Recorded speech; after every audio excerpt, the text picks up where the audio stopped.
The next issue is misallocation of expenditure and reconciled bank balances, outstanding interest, account payables, deposits and retentions.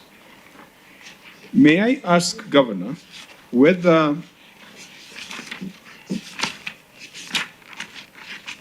the signatory to these financial statements, Martha Wambugo, is still in the county executive? Yes, yes, Chair. Is Martha present? No, not only is she still in the executive, she's right behind me. Martha Wambugo, you are a member of ISPAC. Just give her the microphone. Yes, Chair. I'm a member of ISPAC.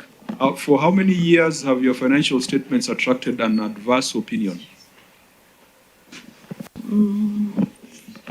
For the last, since the county government started. Have you been signing the financial statements during that duration?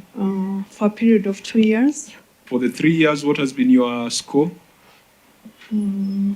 Adverse and disclaimer. So would you sit proudly before the Senate with that kind of verdict? No, Chairman, we are not proud of that, but we are working towards getting a favorable opinion from our You auditors. have a professional responsibility. Yes, a professional responsibility that is personal. It is not about who was governor then. It is not about who was CC then. You, as a member of the Institute of Certified Public Accountants, member number 5435, you have signed financial statements for 3 consecutive financial years, which have either been disclaimed or been rendered to be adverse. Why do you think you should be trusted to manage public resources? Thank you, Chair. As a member of the Institute and with my team members, we've been doing our best to provide financial statements as required. But given the circumstances, some of the issues have not been supported. So the auditors have come up with that opinion due to unsupported transactions. But in the preparation of the accounts, we have done our best. When you sign off the financial statements and you have numbers in that financial statement, where do the numbers come from? Aren't they supposed to come from supporting schedules and payment details? Thank you, Chair. They do. They come from IFMIS, they come from the sectors. But at the point the auditor comes to verify these things, some of these things are not provided by the sectors. That is the main problem. So why Chair, would you report something that is not supported? We report as per the transactions recorded in our books, in our IFMI, but the actual documentation sometimes to support these transactions is not availed to the auditors. Whose responsibility is it to avail them? It is the responsibility of Finance and County Treasury to avail them from the sectors. So the sector accountants and the chief officers of the sectors, we are tasked with, so we require the sectors to support us, to give us the documentation. Why are you required to sign these financial statements? Thank you, Chair. As a member of the Institute, as a qualified accountant, that is why I signed these financial statements and also as a holder of that office. What does your signature mean on these financial statements? Yes, Chair. No, I want you to say it. What does your signature mean? We take responsibility. So you can't tell us about sector accountants. You can't tell us about other people. It is you as a professional who must take responsibility. And if you do not agree with the numbers they are giving you, you do not sign. Because as a professional, you cannot sign something that is not accurate. Why should we not refer you to the Institute for disciplinary action alongside the others who have gotten adverse opinions? Thank you, Chair. As I said before, as a sector, as the finance sector and the county treasury, we compile the figures from sectors, from the state, from the IFMIS, and our vote books. Then we demand the supporting schedules from the sectors. And the best we get is what we prepare for the auditors to look at. You are accounting like IEBC, yeah, where Chebukati signs things at Bomas Then he says, go and blame the returning officer in the county. That's a sham we have seen in our elections. We cannot accept that from professionals. Can I ask, Chair? You spoke of circumstances. Which years have you signed? 2021 and 2022. What circumstances were prevailing at that time that would make you sign documents that would put you in problems with my chair? When we prepare these financial statements, Chair, we prepare them with the best information we have received from sectors. As County Treasury, we compile the statements from all sectors. So if every department brings you documents that you Yes. can clearly see forgeries, they don't make sense, what is your responsibility as a person who signs off on those accounts? Thank you, Chair. Our responsibility is to confirm the information we get from sectors. And what we have confirmed is what we put on the financial statements. So everything there you have confirmed? From the sectors, yes. It sounded like Chebukati. Excuse me, I Chair. can actually see his face, Chair. Yeah, Chair, Sir. for me, this is what is wrong with our systems. This is wrong. This is the reason why devolution is dying. You ain't brave enough not to do your job. You ain't brave enough to stand up to the stealing that goes on. All right? The governor was not there. You guys were the custodians. Sasa umebeba mkia. That is where we are. And we are not going to fall back on these issues. Because you can't bring documents here which mean nothing to us. And then you assume all of us are dunderheads. We know nothing, we see nothing. Who are you protecting? This is where we are. We are really feeling frustrated. And yet you look like you know what you're doing. You sound like you are well schooled. Imagine, I just feel like you throw away the water with the baby. Senator Cherarke. Maybe Auditor General, you have finished 22, 23. How does it look like through the chair? 22, 23? What was your opinion? Chair, the opinion is that was. Again. And again, it's the gracious lady who signed the financial statements. No, Chair. Who signed this time round? Governor, you may want to tell us who signed the financial statements for 22-23?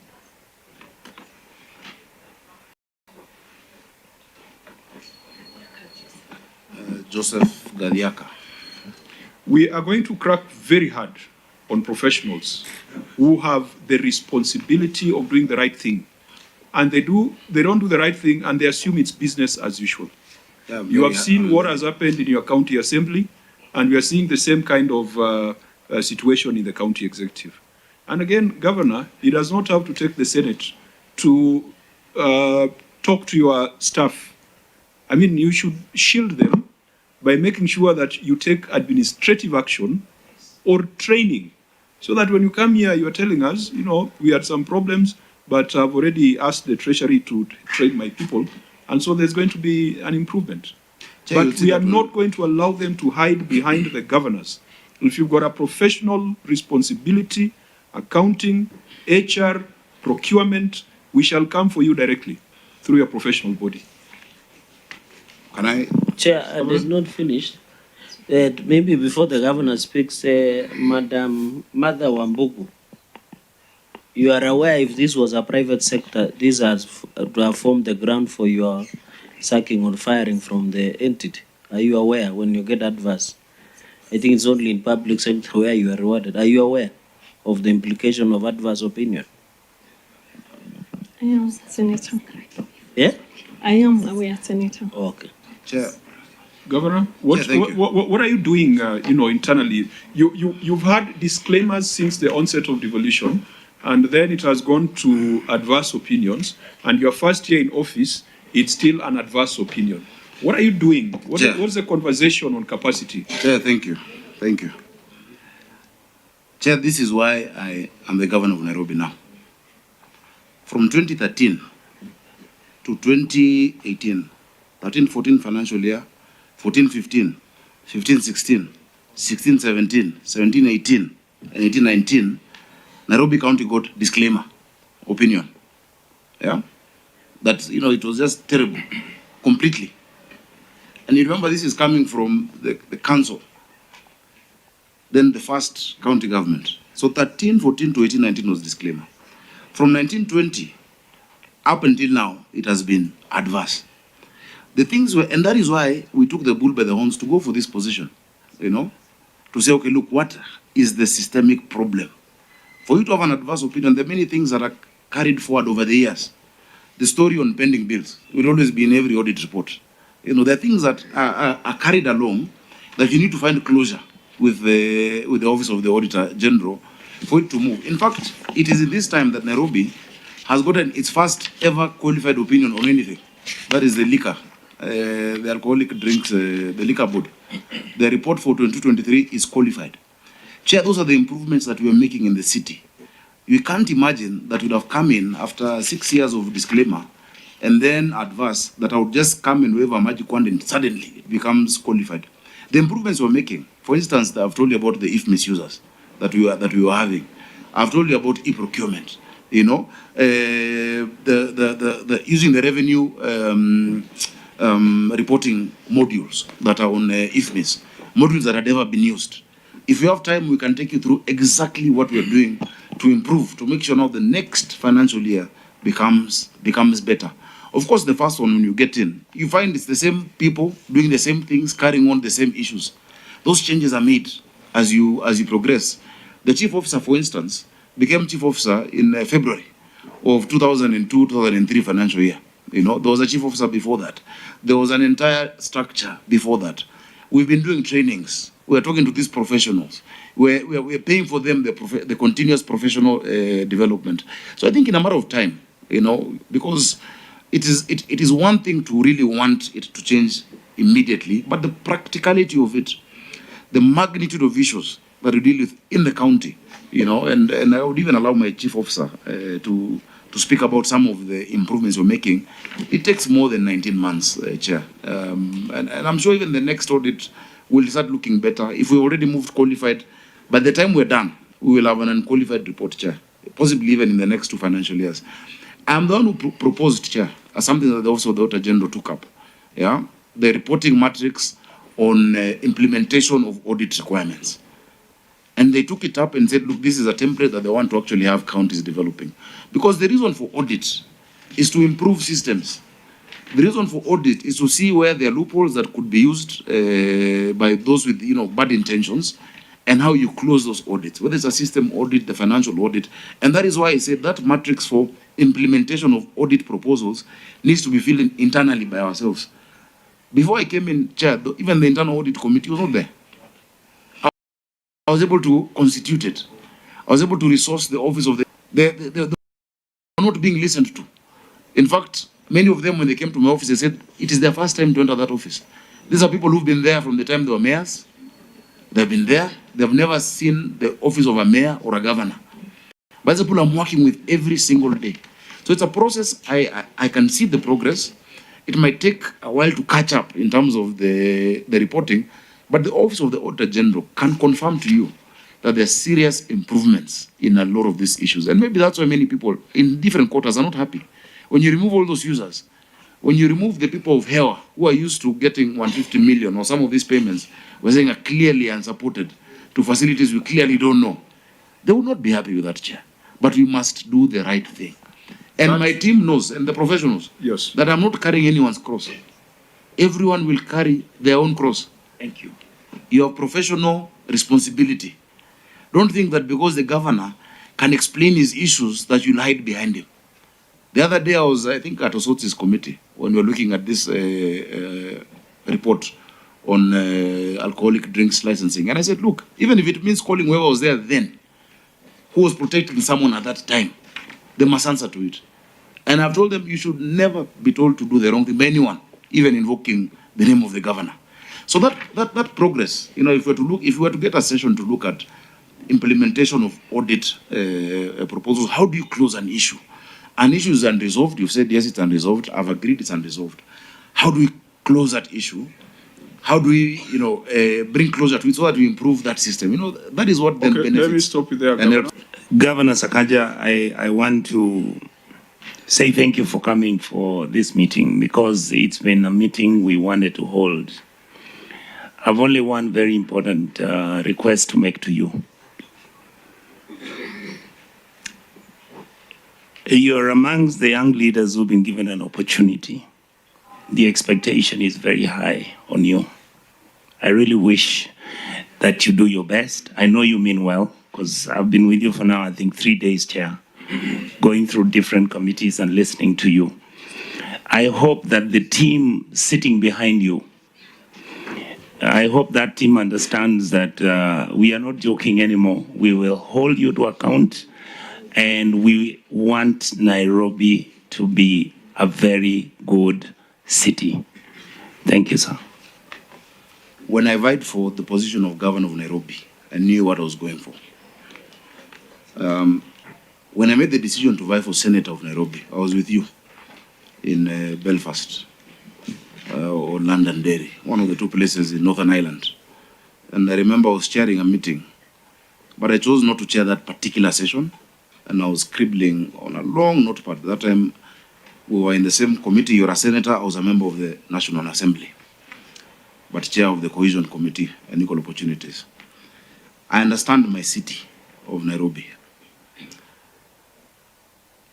For many years, our city has been on a free fall, especially following 1992 elections, when the ruling party then lost grip of the capital. And so there's been a lot of systemic decline in our city over those years, whether it is in matters of land, in matters of fiduciary, issues. And so when I took this task, I knew what I was going to face and what is ahead of me. As you've seen, from 2013 to 20, Nairobi has been getting disclaimer opinions. It's been a mess. From 2018 to 2022 has been also equally a problem. But when you're faced with such a task, what do?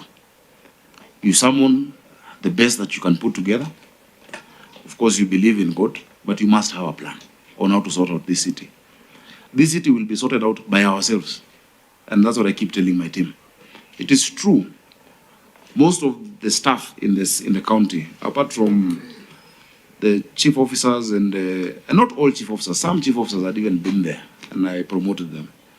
But apart from chief officers, CECs and advisors, most of the staff have been there. Just this weekend, there was a celebration of Team 89, inspectorate officers who joined in 1989. And many are there, some have retired. 35 years ago. To bring change, there is no instant thing you can do.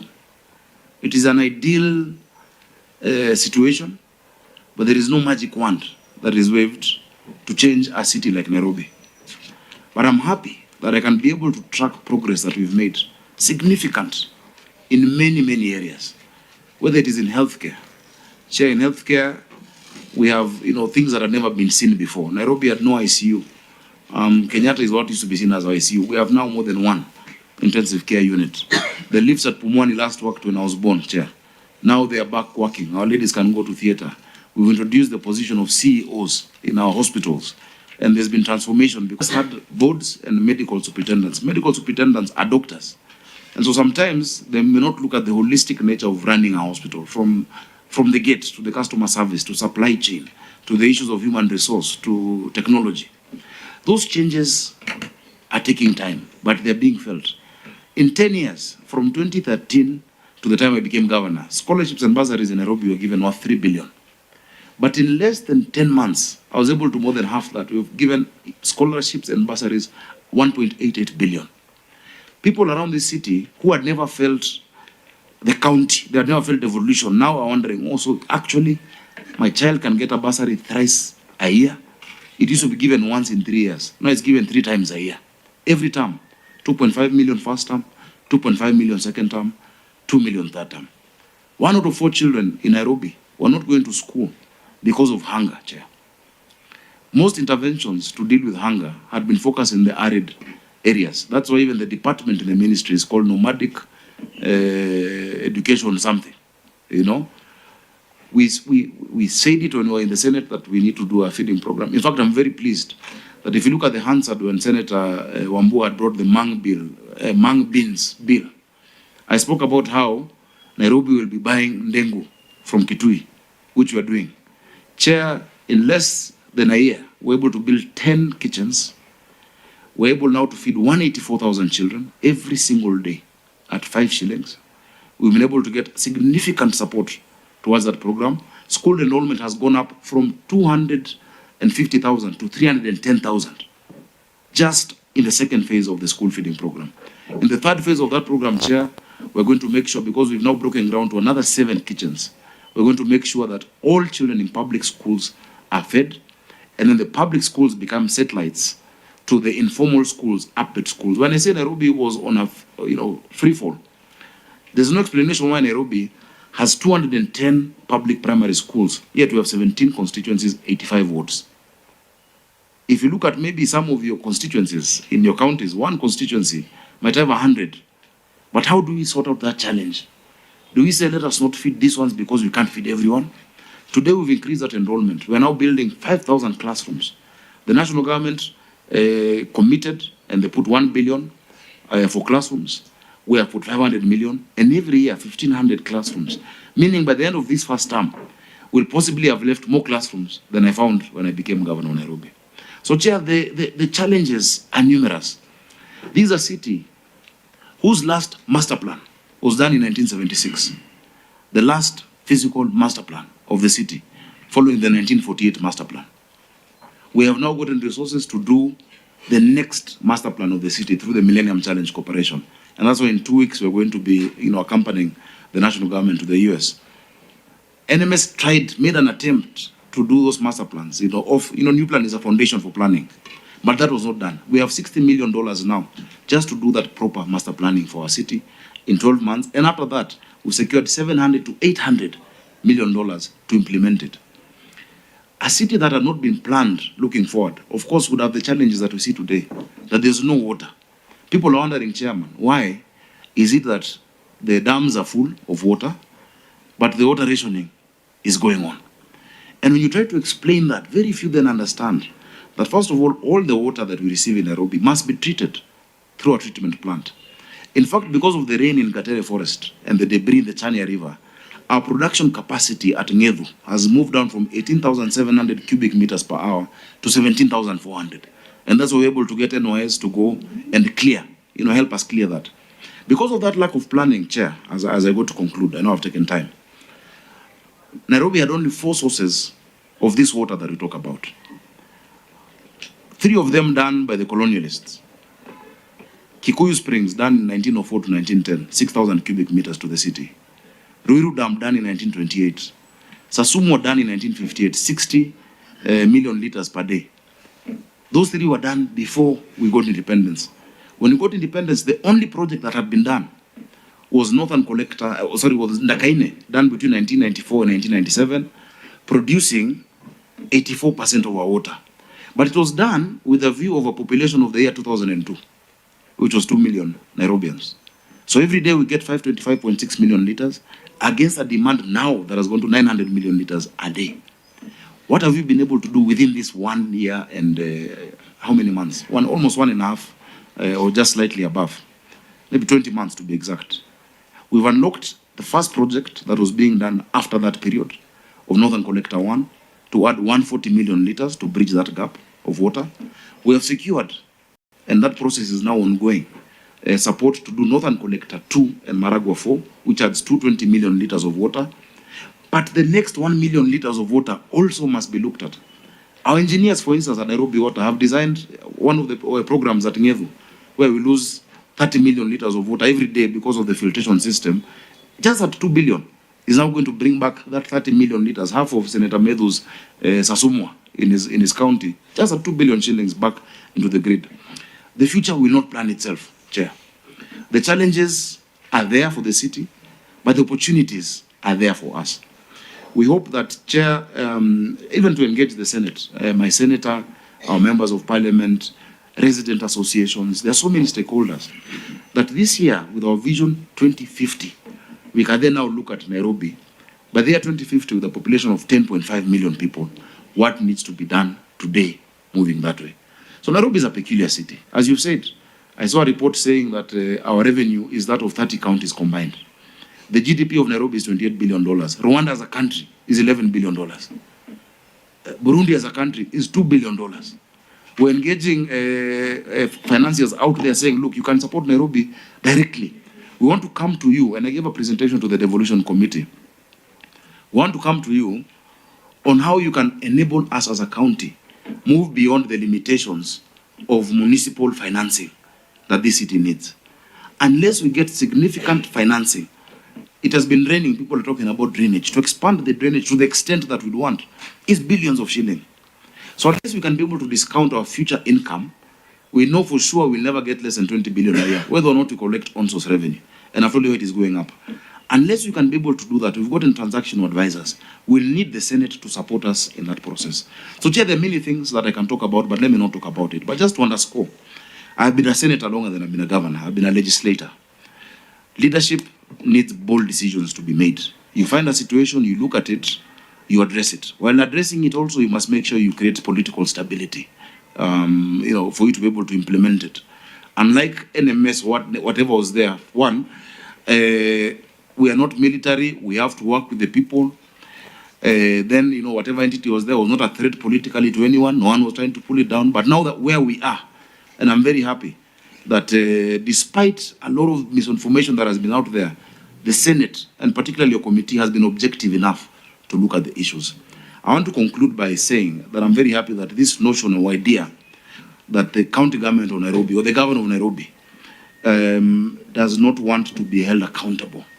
I hope that that is debunked. Chair, I've come to the Senate more than any other governor.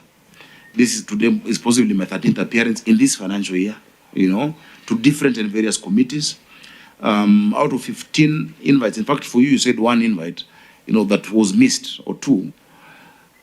We are ready for accountability, being accountable. And I keep telling you, audit is a tool to help the county. But I want my officers to know that no one will protect you again. Everybody must answer for themselves. Everybody must must be able to answer for the actions they take, no matter who is your boss. And that is why everybody signs a performance agreement. I have performance contracts with my CECs. They have in turn signed performance contract with the chief officers up until director level. So I want to thank you for your cooperation. The Senate really can support Nairobi County in many counties. If governors understand what the true essence of Senate is, I think we can actually make our counties work, and we can make Nairobi work. So thank you for your patience. We've taken a whole day, but just to let you know that I'm available to come. And in fact, I was telling the Committee of Devolution, I will also proactively invite the committees and even this committee to look at specific issues in order to help us be better at serving Mwananchi. Our citizens sometimes are not very patient in terms of what they want everything now. But we must also, as political leaders, carry them along and let them know this is what we're doing, this is the progress we're making.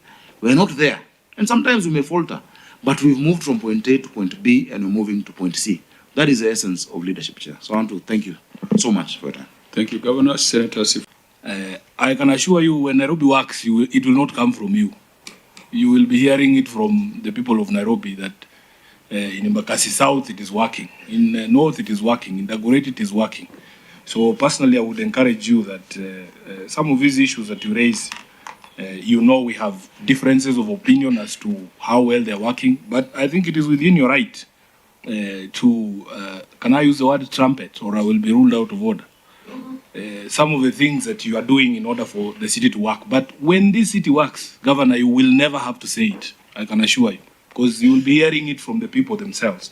So I want to thank the members of the committee for their patience, because as the chair has said, we have a very, very unique county here in Nairobi, and some of the stories that have emerged, you can see from the discussion that they are very unique. They don't happen anywhere else.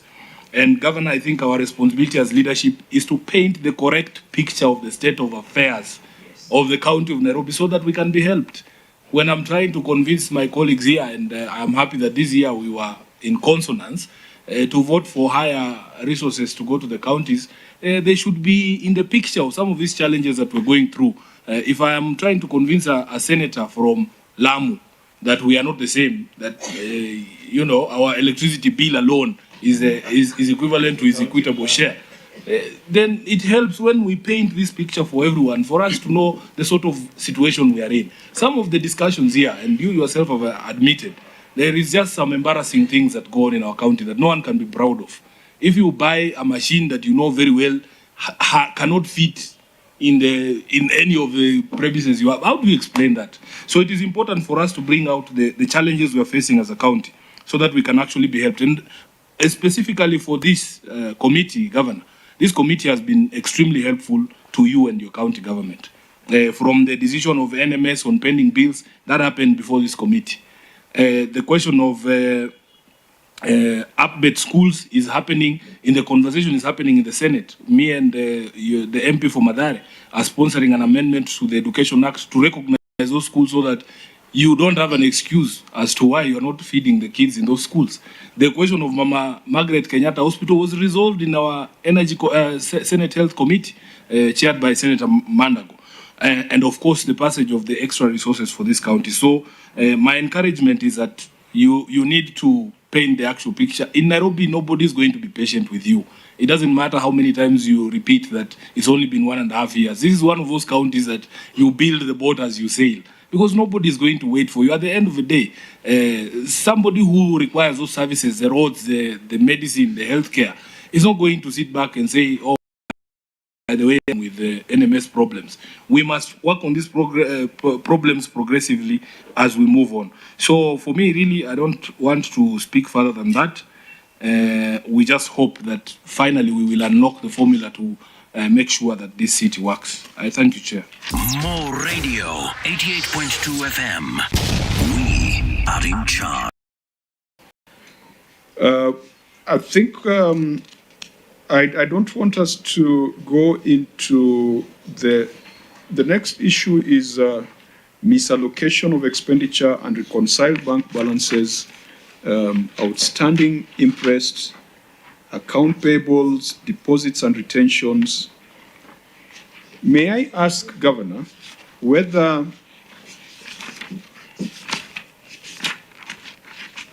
the signatory to these financial statements, Martha Wambugo, is still in the county executive? Yes, Chair.